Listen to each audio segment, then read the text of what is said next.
So then why has Allah given us all these ayat mutashabihat? Because there's knowledge here that they can never access.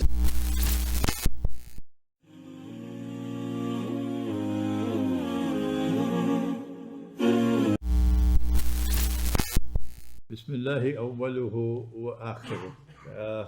Assalamu alaikum wa rahmatullahi wa barakatuh.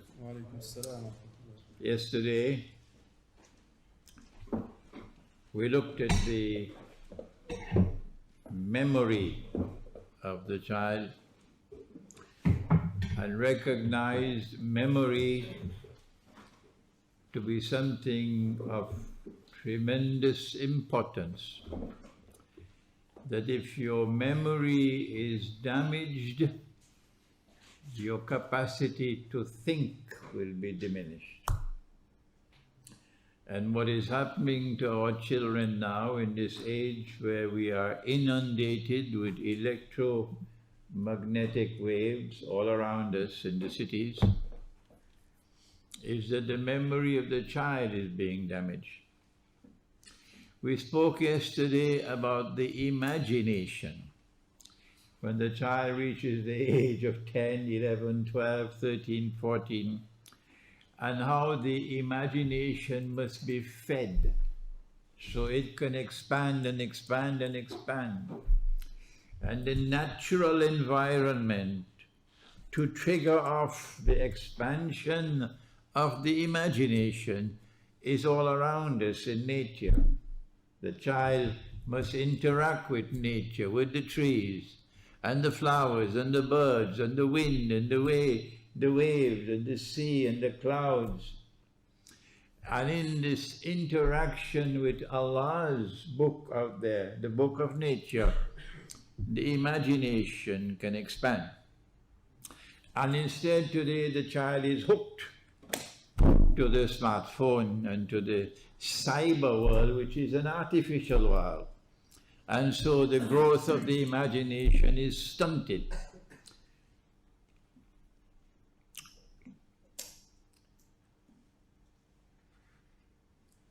And then we spoke about aptitude,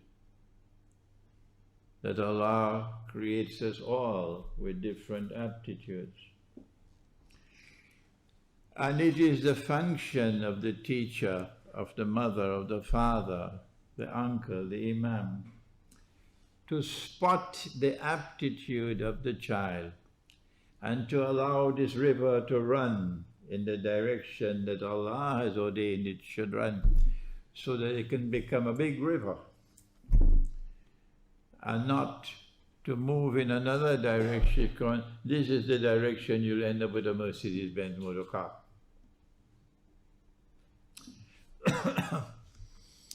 Today we want to go beyond memory and the I also forgot about history. In expanding the imagination, the child must read history, be told stories. My son was 7 years of age when I started to teach him the Seerah. And I would teach him every morning while he's having breakfast. It took me 6 months to complete the Seerah. And when I was finished, guess what he said? He said, "Papa, start again." Start again. And as your child is introduced to history, to the stories of history, and the best storybook of all of history is the Quran, the Qasasul Anbiya, the imagination of the child will expand. This is the age for expansion. This is the age for building as big, as broad as foundation as you can build, so that tomorrow you would have versatility. You would not only become a medical doctor, you also become a philosopher, you become a mathematician. The sky is the limit. And this is being stunted today because the child is being deprived. The young people are being deprived of this food that they need. and because of this artificial world which is presented to them. Now today, we move beyond this now to something called the Aql. The Aql is the intellect. And we are told that the intellect resides in a place called the brain. But that's not the Quran. The Quran doesn't say that.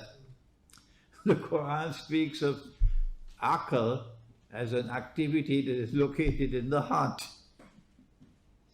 It is the heart that engages in intellectual activity, and the brain is but an appendage used by the heart for processing purposes, a processor. And the heart processes, the heart interprets, the heart penetrates knowledge in two ways. And this is a branch of knowledge. Don't be scared by this big word. It's called epistemology, the study of knowledge, the branch of knowledge which studies knowledge. And this is the heart and knowledge.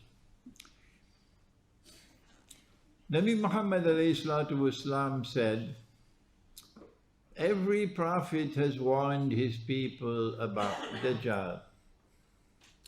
Do you notice how slowly I speak? Do you notice how I pronounce each word separately? I want you to be teachers. And what I teach, I want you to teach to others on the condition that you're convinced that I'm teaching what is correct. Every prophet has warned his people about Dajjal. And the Prophet Nuh alayhi salam warned his people about Dajjal. But I am going to tell you something about him no one has ever said before me. Hence, this is of more than simply passing importance. Dajjal sees with the left eye. He is blind in the right eye. It looks like a bulging grip. But your Lord is not one-eyed. Between his eyes on his forehead is written the word kafir. And every mu'min, mu'min being someone who has faith in the heart, and faith is not sold in the supermarket, every mu'min will be able to read the word kafir, whether he is katib or ghayru katib, whether he is literate or illiterate. What do we make of this? There are those, I fondly refer to them as schoolboys, who, when Dajjal stands up in Jerusalem eventually and declares, I am the Messiah, and all those who are one-eyed, including those Muslims who become friends of the State of Israel, even in Britain, these traitors in our ranks. I don't want to see your face, I don't want to shake hands with you. Come before me. If you're a Muslim and you embrace Israel, or you embrace this government of India, get out of my sight, I don't want to see you. How dare you come to me?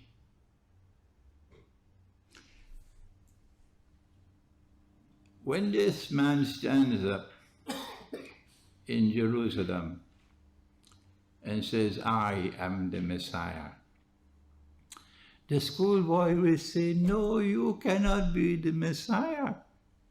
Why?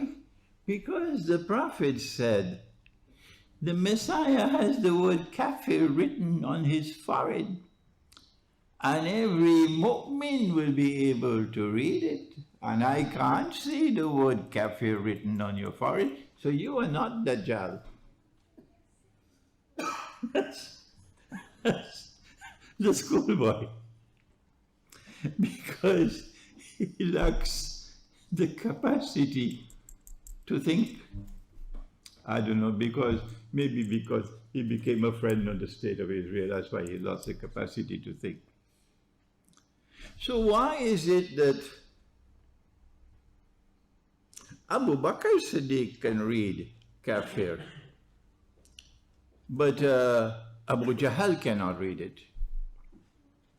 What's wrong? So we send Abu Jahl to the eye specialist, and the eye specialist checks him out and his vision is perfect. So now we have a puzzle. Abu Bakr can see on the forehead of Dajjal the written word Kafir, but Abu Jahl cannot read it. Why is it that he can see and he cannot see? Is it that Abu Bakr is not seeing with these eyes alone? Is it that we have to ask the question, do we have any other eyes beside these eyes? Schoolboys don't ask these questions. This is epistemology. Dajjal gives one answer, which is modern Western civilization. And modern Western civilization says, no, these are the only eyes we have.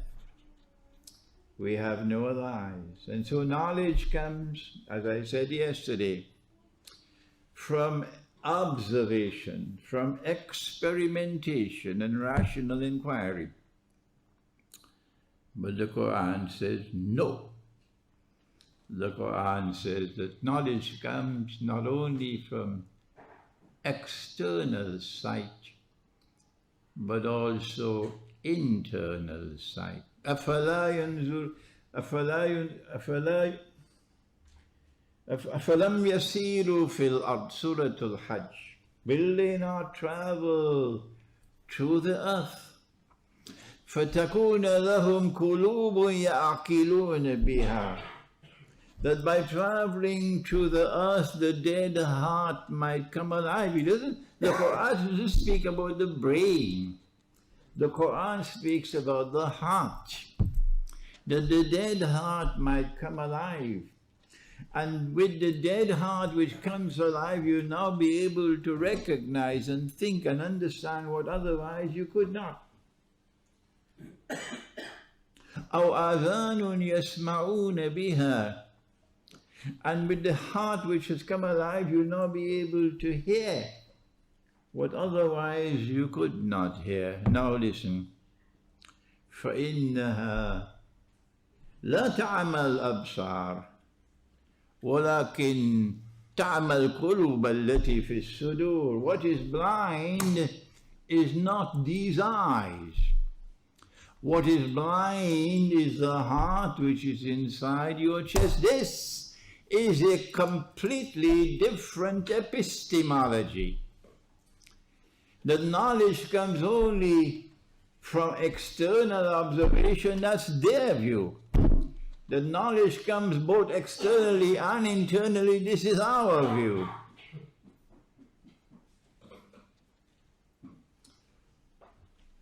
And so Dajjal's most formidable attack on mankind is epistemological.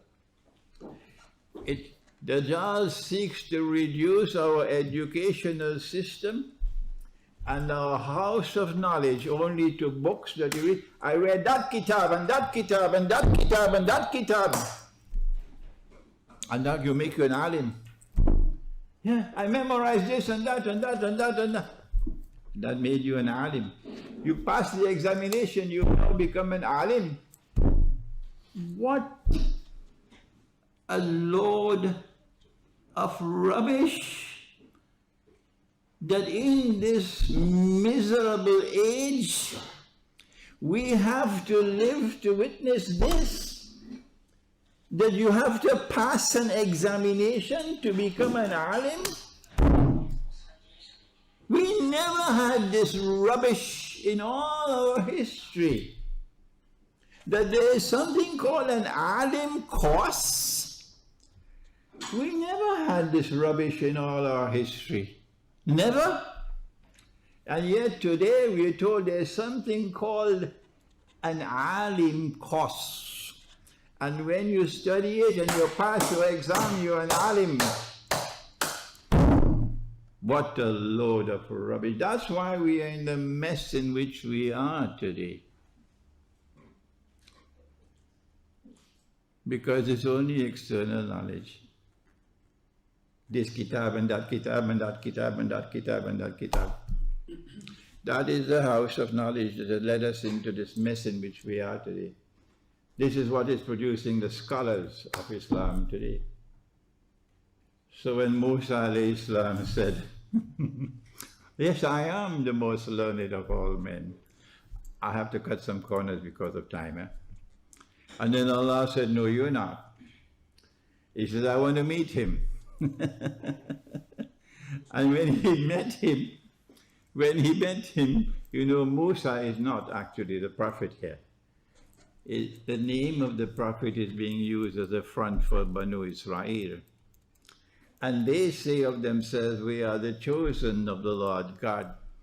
We are the intellectual elite of mankind. I don't think they want to charge me with anti-Semitism for that, because they're proud of it.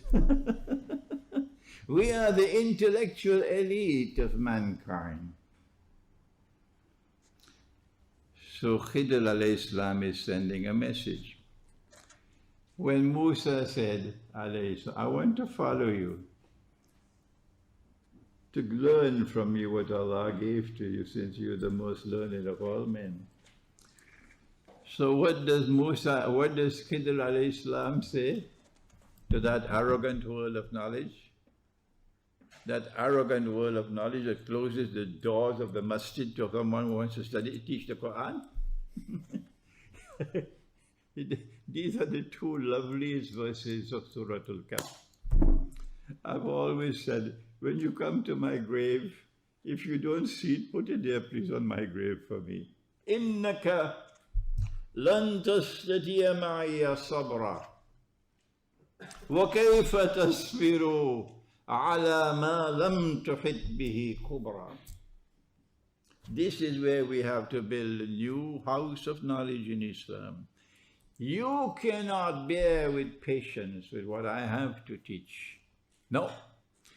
And how is it possible for you when it lies beyond your capacity to comprehend? How can you bear with patience in respect of that which lies beyond your capacity to comprehend? It is because of these two verses of Surah Al-Kahf that I have said, with all the good that the Darul Uloom is doing, and they are sincere people, and they are dedicated people, and they devote so many years of their lives, and so not for me to speak ill of them, and to try to humiliate them, that will be very sinful. But if you believe you can change that system of knowledge and education, when they feel this, they have this arrogance, yes, it is an arrogance, that our system is correct and it cannot be changed, then you're whistling in the wind.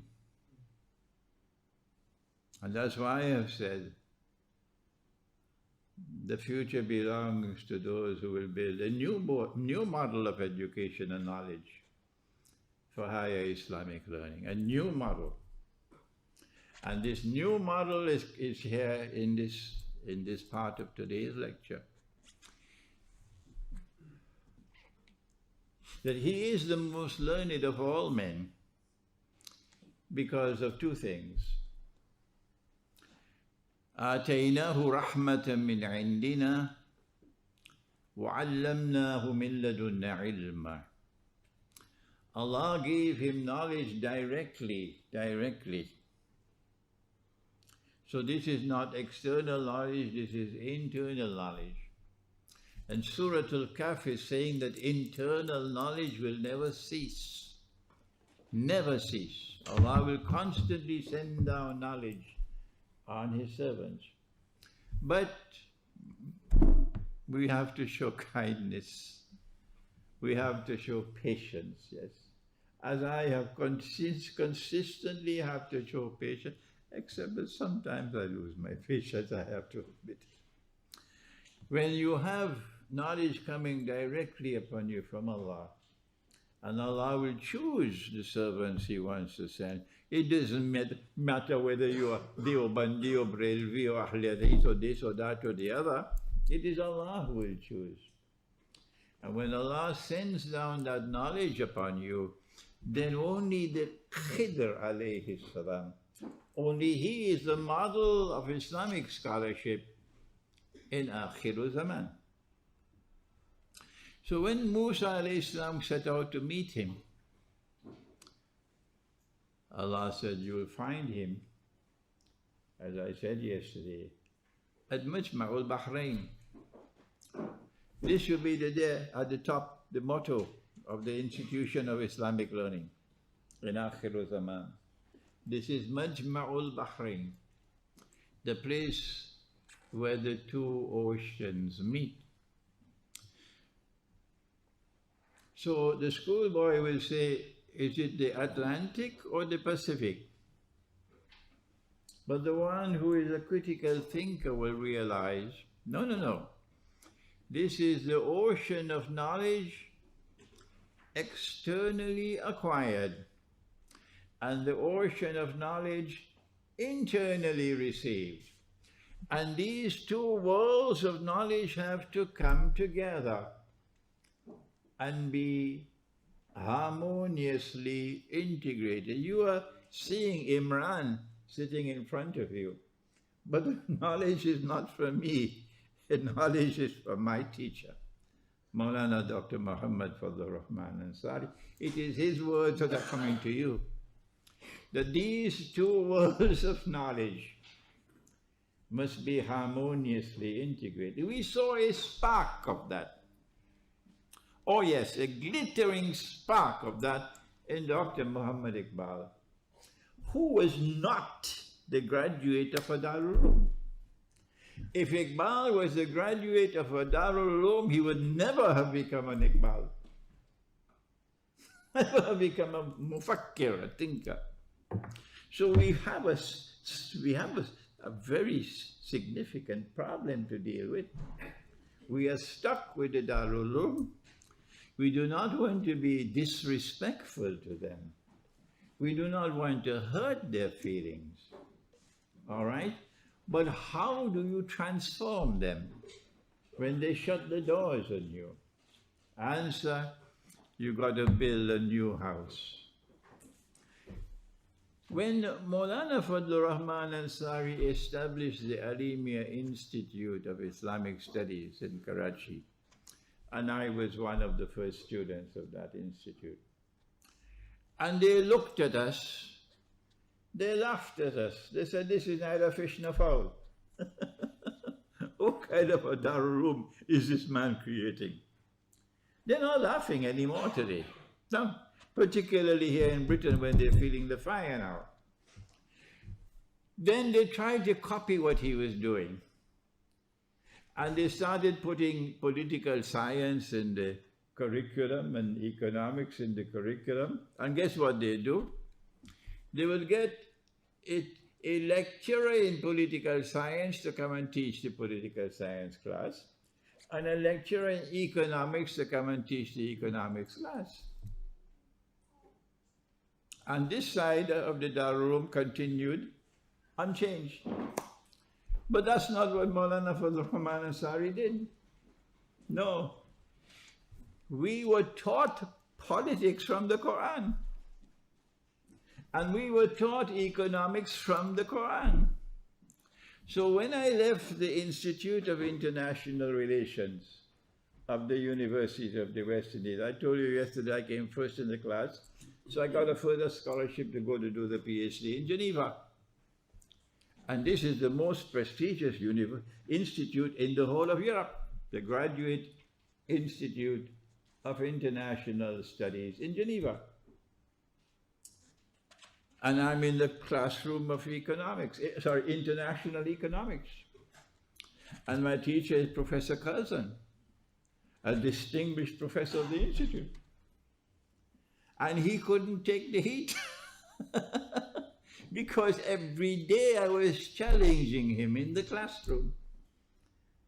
Because your economics is all bogus. I could do that because I had the Quran.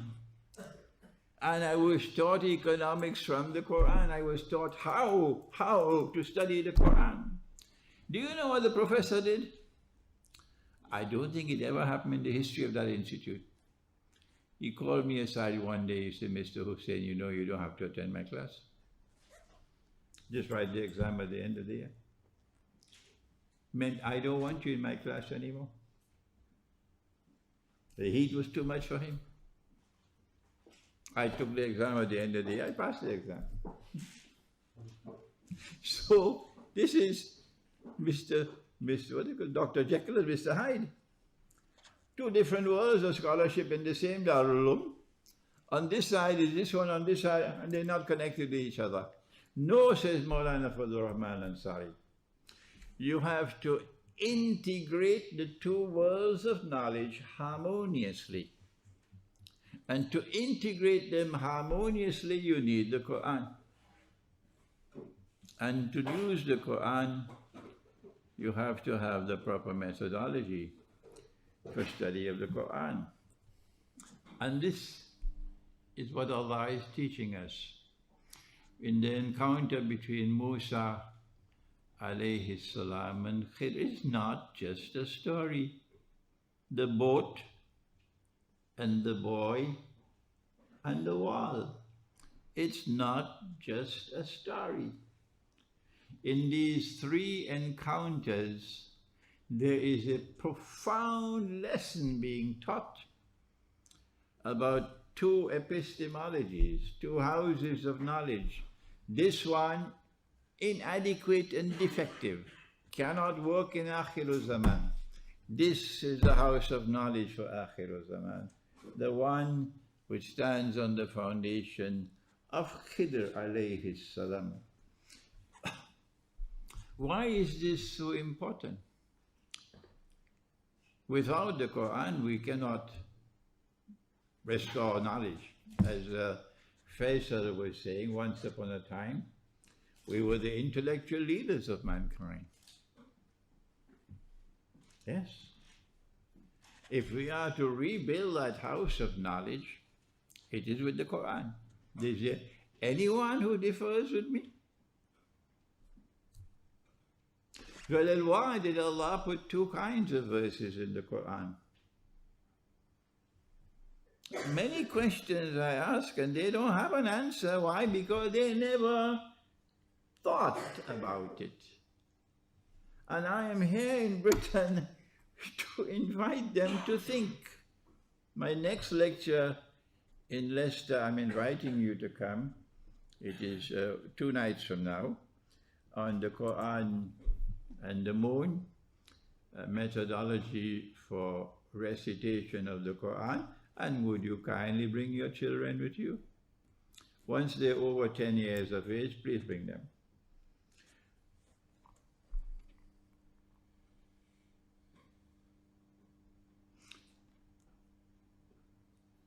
There are ayat muhkamat and there are ayat mutashabihat. These ayat muhkamat, plain and clear. And so you have 100,000 tafasir, plural of tafsir, on this, explaining the ayat muhkamat. But ayat mutashabihat, you don't even have one. Not even one. What is an ayah mutashabiha? Did I give you the example yesterday about the white thread? No, I didn't. No. The classical example of, you don't mind if I take a little bit more time tonight? The classical example, when you're teaching the subject, this is how you teach it. The classical example of an ayah mutashabiha, or an ayah which has to be interpreted rather than explained, is this one. That when we arrived in Yathrib, which is now called Medina, we found this large community of Jews. They used to be called Israelites, and now Allah refers to them as Yahud. And we prayed with them in the direction in which they were praying, that is towards Jerusalem. Our Qibla was Jerusalem. And we fasted with them in accordance with the law of fasting in their Torah, which was from sunset to sunset. No food, no drink, and you could not go to your wives. But after it became clear that they had rejected the Quran and rejected Nabi Muhammad ﷺ, and were now conspiring to destroy Islam, then Allah changed the law for us, not for them. They still have to fast in accordance with that law, but for us there's a new law. And Allah refers to this in Surah Al-Baqarah, where He says, بَعْدَ أَعُوذُ بِاللَّهِ مِنَ الشَّيْطَانِ الرَّجِيمِ مَا نَنْسَخْ مِنْ آيَةٍ أَوْ نُنْسِهَا نَأْتِ بِخَيْرٍ مِنْهَا أَوْ مِثْلِهَا. That when Allah changes the law, He always replaces it with one which is better or similar. Not different. Not different. No contradiction. No. Better or similar, not different. And so here's the example of one such change. Naskh. Allah speaks and He says, Kulu washrabu. Eat and drink during the night time. We're very happy now. Eat and drink hatta يتبين لكم الخيط الأبيض من الخيط الأسود من الفجر. Eat and drink until the white thread of dawn is distinct from the black thread. Every Lahori knows about thread because Lahore has the kites. It's called basant. They fly the kites. So every Lahori knows about white thread and black thread. I don't know about Nottingham. So this companion, because Nabi Muhammad ﷺ offered no explanation or interpretation. So he put a white thread and a black thread underneath his pillow. And in the morning, he's struggling to find out what is the time that the fast will begin.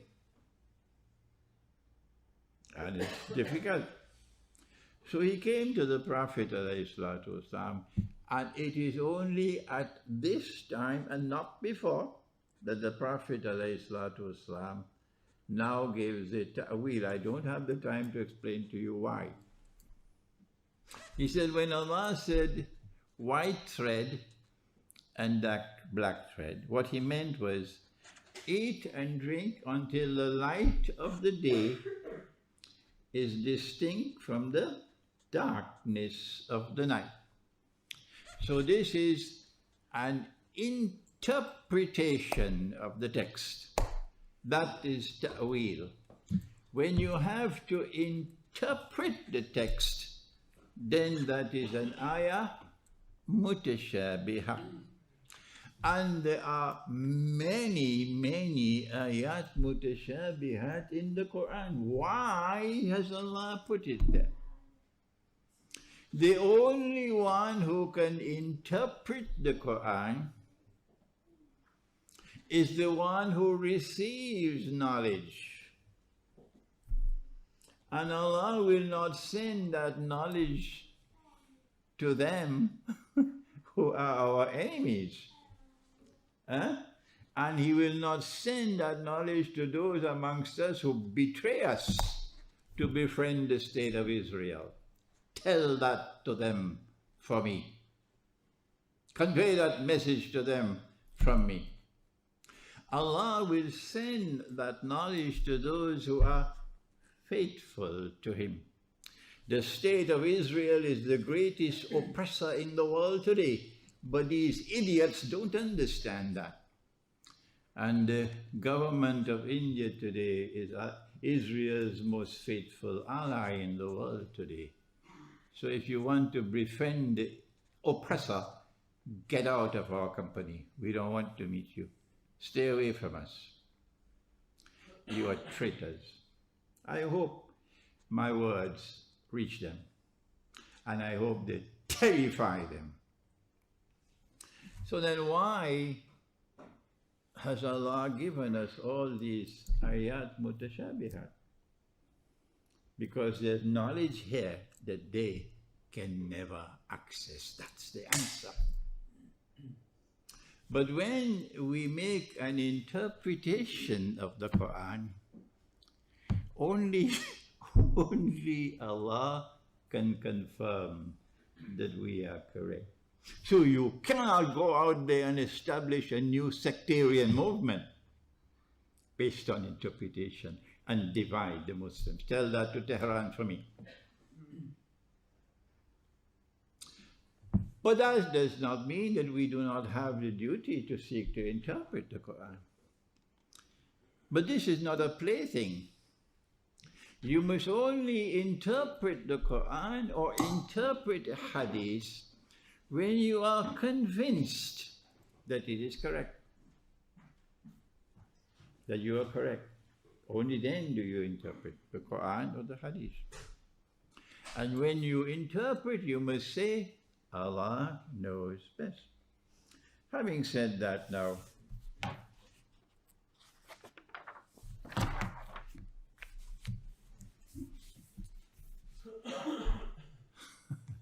the Quran reminds us again and again that the Quran has come to a people who think, لِقَوْمِ يَتَفَكَّرُونَ. If you do not think, the Quran will dismiss you. لِقَوْمِ يَتَفَكَّرُونَ. And yesterday I mentioned it, that Dr. Iqbal said about this ummah. If I were to say it, they say, this man is arrogant. But since Dr. Iqbal said it, they got to be silent. He said, this ummah stopped thinking 500 years ago. I now, in my old age, I agree, yes, Dr. Iqbal, you are correct. This ummah stopped thinking 500 years ago. If we are to rebuild the house of knowledge in Islam and restore a system of higher Islamic learning and education, it has to be done by people who think. Let's give an example. The passage of the Quran that was recited at the beginning. And Nabi Isa alayhi salam is speaking to Banu Israel. And he says to them, Inni Rasulullahi ilaykum. I am the messenger of Allah sent to you. Musaddiqan lima bayna yadayya min at-Tawrat. I have come to confirm what remains of the Torah with you. وَمُبَشِّرًا بِرَسُولٍ يَأْتِي مِنْ بَعْدِ اسْمُهُ أَحْمَدٍ. And I have come to convey the good news to you of a Rasul who is to come after me and whose name is Ahmad. Now here is a big, big, big invitation to think. The Quran is inviting you to think. Is it that he does not know the name? That the name is Muhammad alayhi salatu wasalam? No. He knows that the name is Muhammad alayhi salatu wasalam. Why? Because Allah says in the Quran, وَيُعَلِّمُهُ الْكِتَابِ, and Allah will teach him the Quran. وَالْحِكْمَةِ, and Allah will give him wisdom.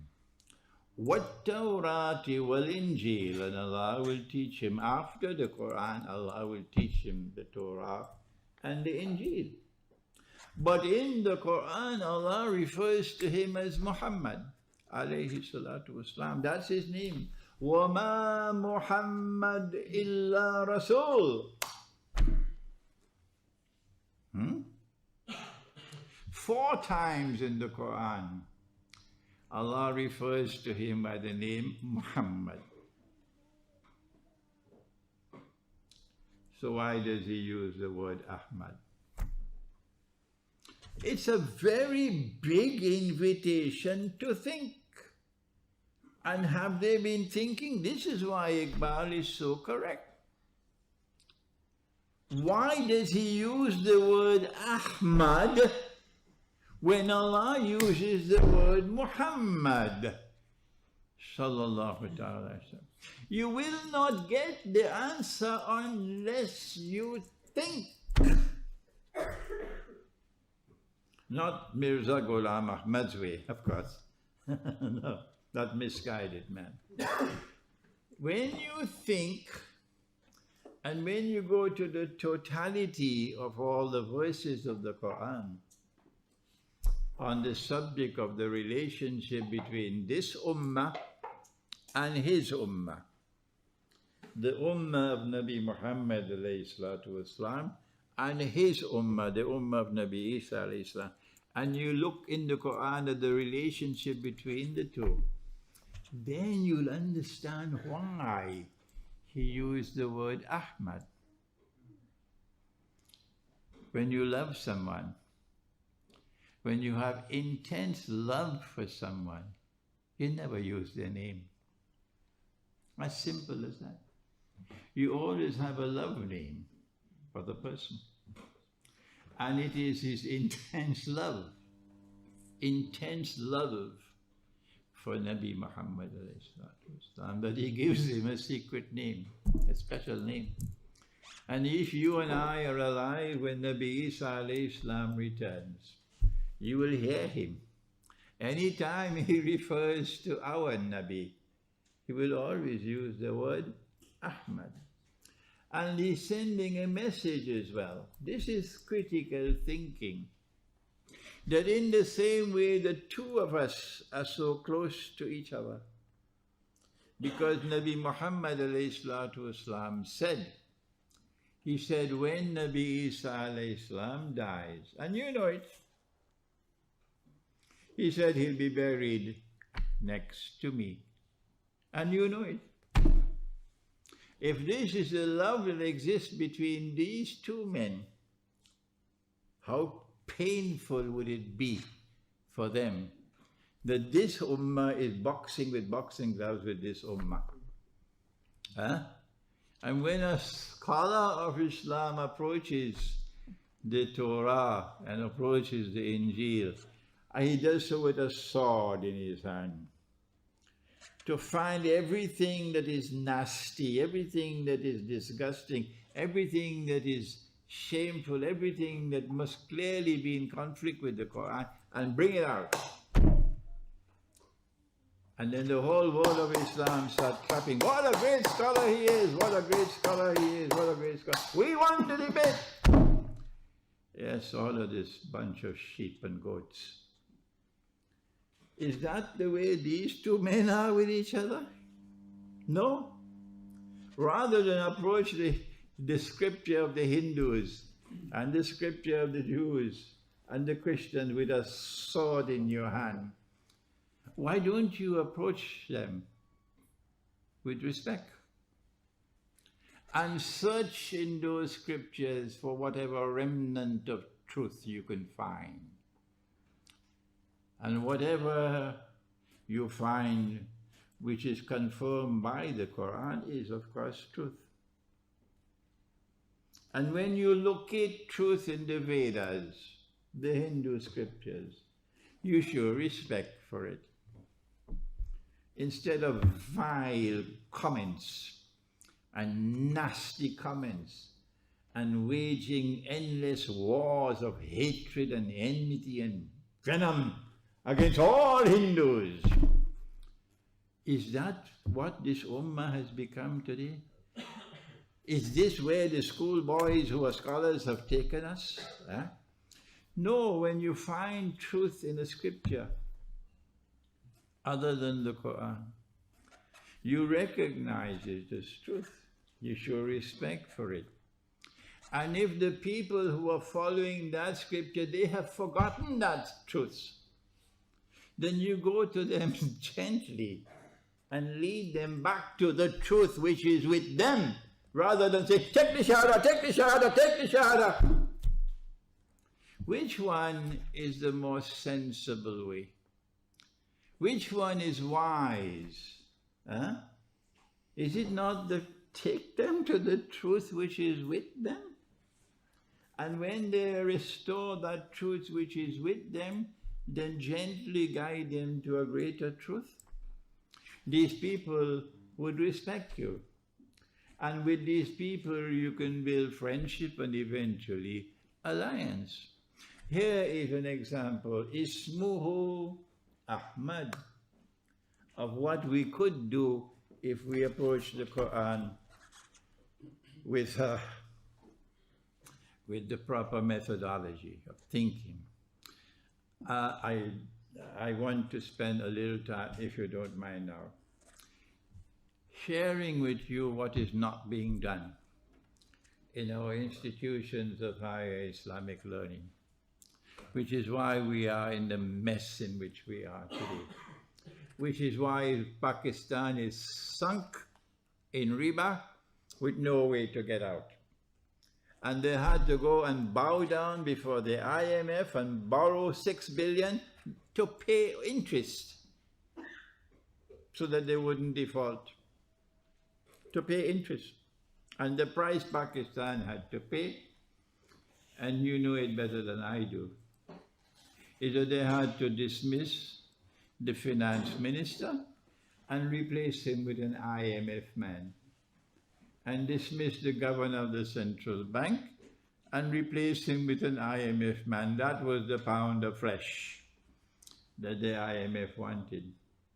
And so now Pakistan is deeper in the hole than they were before. Where are the scholars of Islam? Where are those who are supposed to go to the Quran and locate in the Quran that which will explain this economic and monetary predicament, and who would provide guidance to the government of Pakistan how to get out? I will, in the question and answer session, or maybe I mentioned it yesterday, what we could do. Yes, I did, I think. Let us now turn to methodology for the study of the Quran. If we are to build a new house of learning based on the Quran, it is in Surah Al-Waqi'ah. But as with so many other surahs in the Quran, Imran, you know, he's reciting and reciting and reciting every month, and it simply doesn't click. His eyes are going over the ayah, and he doesn't penetrate until one day, suddenly it clicks. I'm sorry, this is like an old Ford, this is how I operate. But there are others like Sulaiman alayhi salam, mashallah, like this. And he understands, in a flash, Sulaiman alayhi salam. Surah Al-Waqi'ah. And Allah makes a qasam. He takes an oath. And he says, بَعْدَ أَعُوذُ بِاللَّهِ مِنَ الشَّيْطَانِ الرَّجِيمِ فَلَا أُقْسِمُ بِمَوَاقِعِ النُّجُومِ. And I swear, I take an oath by the positions in which the stars are located. And then he goes on to say, وَإِنَّهُ لَقَسَمٌ لَوْ تَعْلَمُونَ عَظِيمٌ. He said, this is the mother of all oaths. This is the mother of all qasam. This is a qasam لَوْ تَعْلَمُونَ عَظِيمٌ. This is a tremendously important oath that I have taken. When I say I swear by the positions in which the stars are located. And then he goes on to say, إِنَّهُ لَقُرْآنٌ كَرِيمٌ فِي كِتَابٍ مَكْنُونٍ. This is really a noble and generous Quran. Generous means constantly giving, constantly giving, constantly giving. And it is located in a book which is protected. So I am now invited to think, I hope you also will believe that you are invited to think, what is the connection between the two? The positions in which the stars are located, and this book which is so generous and noble. What is the relationship between the two? It takes less than a few minutes of thinking to realize that Allah is saying, unless and until you use this methodology, you will never be able to study this book. That in the same way that you have to study the positions in which the stars are located to be able to read the stars, to know direction, وَبِالنَّجْمِ هُمْ يَهْتَدُونَ, to be able to know in which direction the ship must travel. In the same way you have to study this Quran. You don't study the stars by beginning with Surah Al-Baqarah and then Surah Ali Imran and then Surah Al-Nisa and then Surah Al-Ma'idah. That is not the way you study the stars. No. Who studies the stars like that? You have to take one star and see how it's connected to that star and how it is connected to this star. And that requires insight. And insight is not sold in the supermarket. وَلَيْسَ لِلْإِنسَانِ إِلَّا مَا سَعَى. You got to work before Allah will bless you with insight. And He knows those who are faithful to His book, and He knows those who are negligent to His book. And so this is the fundamental verse of the Quran. And if we neglect this, guess what He says? لَا يَمَسُّهُ إِلَّا الْمُطَهَّرُونَ. Now tell me if you have the capacity to think. Is He talking when He says none can touch it except the clean and pure? Is He talking about... Is He talking about this? I mean, a little bit of thinking. A little bit of thinking. لَا يَمَسُّهُ إِلَّا الْمُطَهَّرُونَ. What relevance, what connection can there possibly be between the positions of the stars where they are located and the methodology for studying the Quran and to be clean to touch the book? Is there any link between the two? If you accept that this is literal, that this is muhkama, that you have to be clean, you have to make wudu, you have to be clean. A woman when the menses cannot touch the Quran. Then I tell you, anyone can go in the supermarket, go in the bookstore and buy a copy of the Quran and can touch it, so then the Quran will be false. Because he's not clean, he just had a nice dinner or lunch with pork, full of pork in his stomach, and he's holding the Quran. So the Quran is false. So it could not be literal. It could not be literal. It is not muhkam. Some scholars say, no, no, no, Allah is referring to that Quran which is there in heaven. La yamassuhu illa al-mutahharun. My response is, over there, they're none unclean.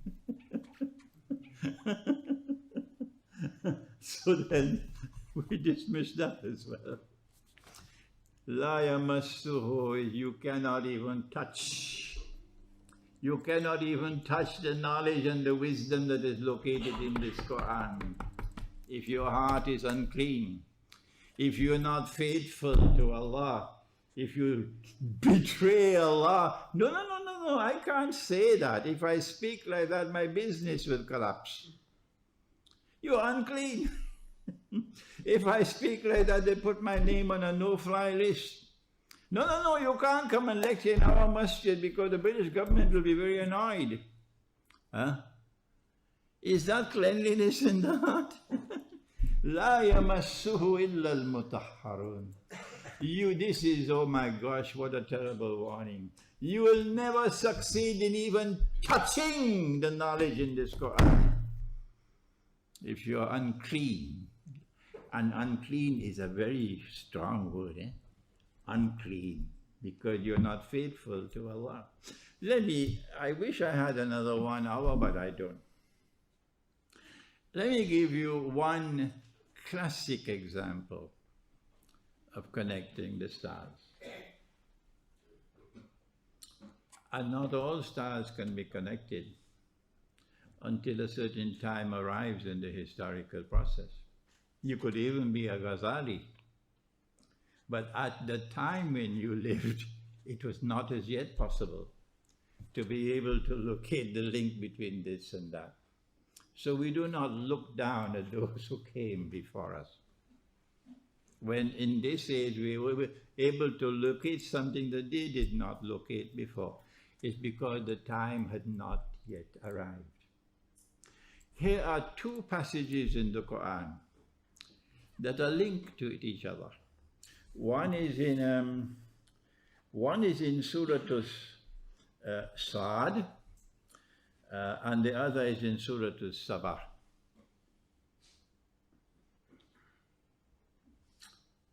And they are linked to each other. But unless you have insight, unless you can connect the dots, you would not know that they are linked. There is no external knowledge out there to link it. It is internal knowledge, it is insight.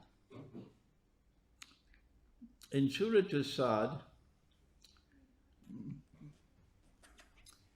Sulaiman alayhi salam is the king and the prophet.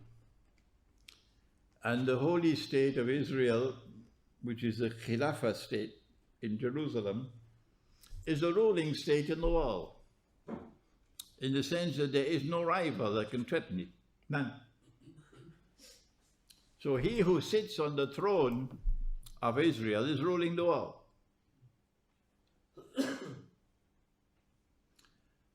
And one day Allah shows him something, and he sees someone sitting on his throne. He did not permit that fellow to sit on the throne. And if someone is occupying my throne and I'm the king, I'll call the guards, take him and throw him out of the window. He must be crazy. He fit for the madhouse. Who is he sitting on my throne? وَلَقَدْ بَعْدَوْزُ بِاللَّهِ مِنَ الشَّيْطَانِ الرَّجِيمِ وَلَقَدْ فَتَنَّا سُلَيْمَانَ وَأَلْقَيْنَا عَلَى كُرْسِيهِ جَسَدٍ. We tested him. We gave him something which caused him distress, fitna, by placing a jasad on his throne. Leave the word jasad for the time being, we return to it. When he saw that Jasad sitting on his throne, I would take a year or 2 years to be able to penetrate it. That's my speed. But he, in an instant, immediately he understood. He understood that this Jasad was an evil being. And that this Jasad wants to inherit my throne. And therefore to rule the world from the holy state of Israel in Jerusalem, this Jasad. And I don't want that to happen. So Allah was showing him a vision. It could not be an actual event. And Allah was telling him about something which is to come. An event which is to come. And I, for example, from the time I understood that Jasad is Dajjal, who is an evil being, who wants to rule the world from Jerusalem, from the state of Israel. So he can declare, I am Al-Masih, I am the Messiah. So from the time he saw this vision, ثم أنا, he turned to Allah penitently. قال رب اغفر لي وهب لي ملكا لا ينبغي لأحد من بعدي. He wanted to ask something from Allah. And his way of asking, which is a sunnah that we should accept, is first seek forgiveness for sins and then ask. So he's not asking for any particular sin he committed. Not only the schoolboy will go on that fishing expedition. What sin did he commit? No.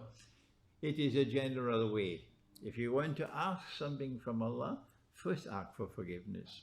قال رب اغفر لي وهب لي ملكا لا ينبغي لأحد من بعدي, and grant that none can inherit my kingdom after me. Because I don't want him to inherit my kingdom. I prefer that my kingdom should collapse rather than that he should inherit my kingdom. That's the first meaning. But there's a second meaning. And grant that there could never be another state like my state, another kingdom comparable to mine. That's the second meaning. And Nabi Muhammad ﷺ said, now here is the connection, connecting the dots between the hadith and the Quran. Sulaiman ﷺ had the jinn, and they worked for him in several verses of the Quran. And if any jinn disobeyed, he was punished. Yes? And amongst the jinn, they had the shayateen who were obliged to work for him. This is in the Quran. Why? Allah knows best. I could not understand. No, Allah knows best. So Nabi Muhammad ﷺ, one morning he said to the people at the time of Fajr, last night I had a fight with Shaitan and I defeated him. And I was going to tie him to the pillars of the masjid. And when you came to the masjid for salat, you would have seen Iblis tied to the pillars of the masjid. Then I remembered the dua of my brother Sulaiman, and I had to release him. Now you see the connection? And so now we know that Allah accepted his dua. And as soon as Sulaiman alayhi salam died, holy Israel collapsed, never to be restored. This one is an impostor, never to be restored. We leave Surah As-Sad and we go to Surah As-Sabah. And this is your, if you don't mind my using the word, this is your homework. If you don't mind my using this term, this is your homework. To go now and check out, to see what connection there is between that passage in Surah As-Sad and this passage in Surah As-Saba. And when Sulaiman alayhi salam died, وَلَمَّا قَدَيْنَا سُلَيْمَانَ الْمَوْتِ, when Sulaiman alayhi salam died, in Surah As-Saba, مَا ضَلَّهُ مَنْ مَوْتِهِ إِلَّا دَابَّةُ الْأَرْضِ. The traditional understanding was nobody knew he was dead, and his body remained sitting on the throne, holding on to the staff for I don't know how long, until Dabbatul Ard came, ta'kulu min sa'atuhu, and Dabbatul Ard are termites. Did you hear that? Termites. And they start nibbling the bottom of his staff. One day Hollywood might make a movie of this. And when they had nibbled enough from the bottom of the staff, and the staff lost its balance, then the body of Suleiman collapsed. And only then did the world know he was dead. So you don't mind my asking some question, do you? So I said to myself, wait a minute, what about when lunchtime came? And when dinner time came? Didn't they bring food for him? Huh? What about going to sleep in the night? What about going to the toilet and so on? Nobody ever thought about it? Was it that the whole kingdom went to sleep when he died? So I said, excuse me, this looks like a load of rubbish to me. It couldn't be correct. No. Then I realized, no. Everybody knew he was dead. Everybody knew he was buried. But the jinn who were shayateen, وَآخَرِينَ مُقَرَّنِينَ فِي الْأَصْفَادِ, they were in chains. In another word, a space and time. And they did not know he was dead. They did not know. And the reason why they were fooled was because they were seeing someone sitting on his throne, holding on to his staff. Now, do you see the connection between Saba and Sad? Yes, it was the Jasad sitting on the throne. And then when Dabbatul Ard came and nibbled, the Quran doesn't say nibble. Ta'kulu min sa'atuhu. Ta'kulu, to consume. So, I sent to the eminent scholars of the Arabic language who were specialized in the Arabic of the Quran. One with a PhD in Arabic semantics of the Quran, and the other with a PhD in Quranic Arabic. I sent to them. I said, help me, what is min sa'ah? Asa, the staff, is with Sad. And this is a sin, min sa'ah. And they both replied to me, and they said, min sa'ah is the walking stick, the staff.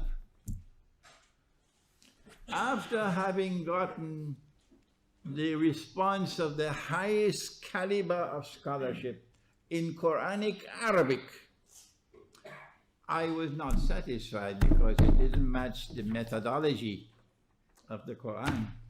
I said, no, it is not the way of Allah that He should use the word asa 14, 15 times in the Quran for staff. And in one solitary instance, He would use another word. That doesn't sound correct. So when I continued struggling with the word minsa, I then realized that you're dealing with the system of time.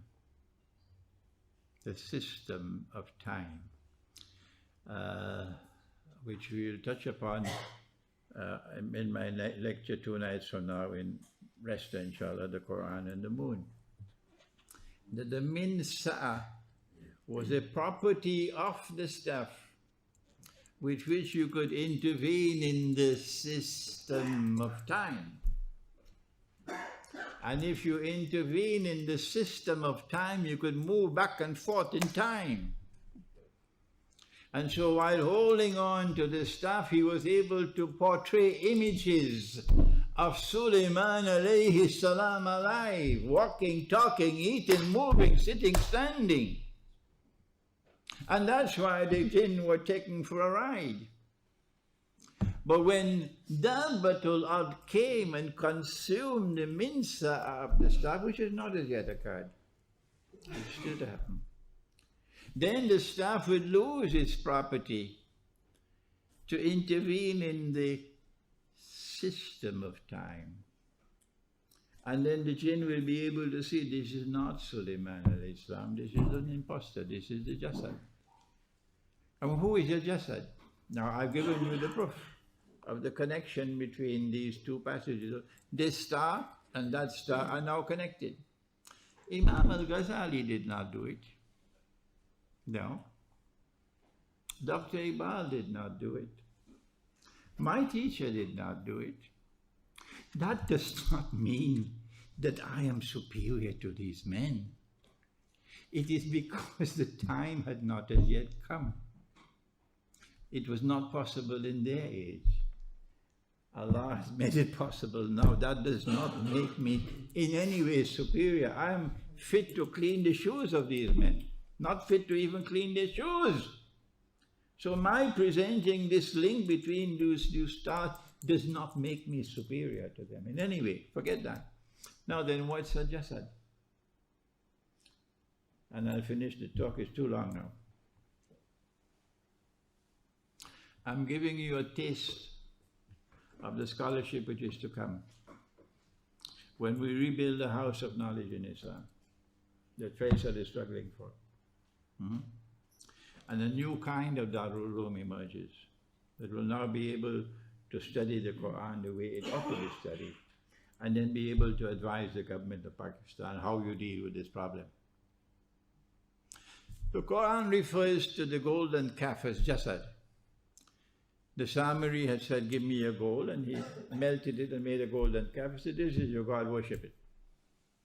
And the Quran refers to that golden calf as a Jasad, a body without a soul. But this has to be a human being who wants to inherit the throne. You can't take a Texas cow and put him on the throne to inherit the throne. Has to be a human being. But this human being is not fully human. He's a Jasad. There's something he lacks, which human beings have, which is what makes him a Jasad. And my book is the Dajjal, the Quran and the Jasad, but we don't have it at the back. It should be here in Britain maybe another week from now. It's my last book. This Dajjal is a Jasad. And I say he's a Jasad because he does not have the ruh that Allah breathed into the human being. The ruh that is breathed into the human being has freedom, the amana. Freedom to think, and therefore to make mistakes. And freedom to choose, this way or that way. Dajjal does not have that freedom. He is externally programmed to think and to act. And now comes the most dangerous part of the subject.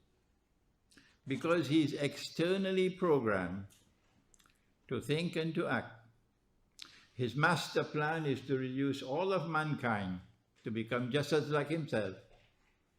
And they, our enemies, will program us to think and program us to act. And the smartphone is an integral part, and the television is an integral part of that master plan, to brainwash us, so that eventually we lose the capacity to think and to think independently, and lose the capacity to choose independently, and they choose for us and they think for us. I pray that Allah subhanahu wa ta'ala might bless the efforts of Faisal and his team here in Nottingham and our dear audience here tonight to return to the Quran and to recite the Quran as it ought to be recited, which is my next lecture. And when you're reciting the Quran as it ought to be recited, to then proceed to study the Quran as it ought to be studied. رَبَّنَا تَقَبَّلْ مِنَّا إِنَّكَ أَنْتَ السَّمِيعُ الْعَلِيمُ وَتُبْ عَلَيْنَا يَا مَوْلَانَا إِنَّكَ أَنْتَ التَّوَّابُ الرَّحِيمُ بِرَحْمَتِكَ يَا أَرْحَمَ الرَّاحِمِينَ Ameen. My lecture was supposed to be 1 hour longer than this. 1 hour longer. I had to cut out 1 hour.